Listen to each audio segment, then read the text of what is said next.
जब अपने नए संसदीय बोर्ड के सदस्यों की लिस्ट जारी की तो हमेशा अपनी ही पार्टी को आड़े हाथों लेने वाले बीजेपी नेता सुब्रमण्यम स्वामी ने ट्वीट कर कहा, जनता पार्टी और फिर बीजेपी के शुरुआती दिनों में पदाधिकारियों के पदों की भर्ती के लिए पार्टी और संसदीय दल के चुनाव होते थे। पार्टी संविधान के अनुसार यही होना चाहिए, लेकिन आज बीजेपी में कोई चुनाव नहीं होते।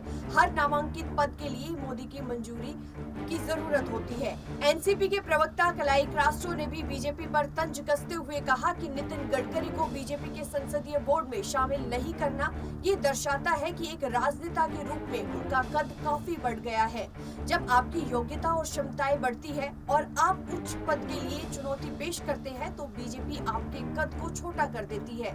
कई राजनीतिक विश्लेषक भी ये मानते हैं कि विचारों की स्पष्टता और दमदार छवि के कारण गडकरी का राजनीतिक करियर पिछले कुछ सालों में काफी प्रभावित हुआ है। हालांकि नितिन गडकरी कई दफा कह चुके हैं कि वो केवल 20% काम राजनीति के लिए करते हैं, बाकी 80% काम वो सामाजिक कारणों के लिए करते हैं। हाल ही में नागपुर में एक कार्यक्रम के दौरान उन्होंने कहा था कि महात्मा गांधी के समय राजनीति देश, समाज, विकास के लिए होती थी, लेकिन अब राजनीति सिर्फ सत्ता के लिए होती है। कभी कभी उनका मन राजनीति छोड़ देने का करता है। गडकरी के इस बयान को ज्यादा वक्त भी नहीं हुआ कि पार्टी ने उन्हें संसदीय समिति के बाहर का रास्ता दिखा दिया। पार्टी के इस फैसले के पीछे की मुख्य वजह क्या रही और क्या वाकई पिछले 9 सालों में पार्टी के अंदर गडकरी का कद छोटा हुआ है और ये सब कुछ एक सोची समझी रणनीति के तहत किया जा रहा है।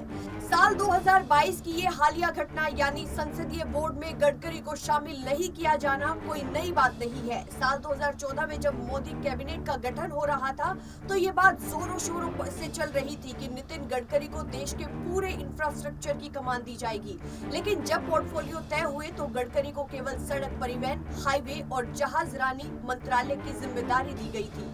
कैबिनेट गठन के शुरुआती महीने में ही तत्कालीन ग्रामीण विकास, पंचायती राज और जल शक्ति मंत्री गोपीनाथ मुंडे का अचानक निधन हो गया।